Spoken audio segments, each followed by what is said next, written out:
अशीच आमच्याकडे एक कपल आली होती. मी रत्नागिरी ओपीडी बघत असताना पेशंट चिपळूण साईडची होती आणि तिचे मिस्टर दुबईला होते. त्यांना ऑलरेडी एक बाळ होतं, त्याच्यामुळे त्यांना प्रेग्नन्सी हवी होती, पण घाई फार नव्हती. फक्त त्यांच्याकडे टाइम स्पॅन कमी होता, कारण मिस्टर नेहमी दुबईहून 2च महिने वर्षातून येत होते. मग अशा वेळेला मी तिची पाळी ॲडजस्ट केली, जेणेकरून तिचे मिस्टर यायच्या वेळेला तिची अंडी तयार करायला मला चान्स मिळाला.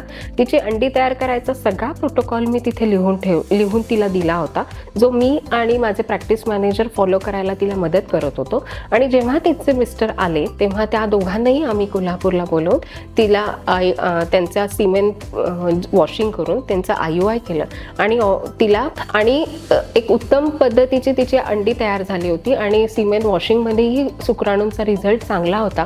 आणि त्या कपलला पहिल्याच अटेम्प्टमध्ये प्रेग्नन्सी मिळाल्यामुळे ती पेशंट आणि पेशंटची फॅमिली पूर्णपणे खुश झाली.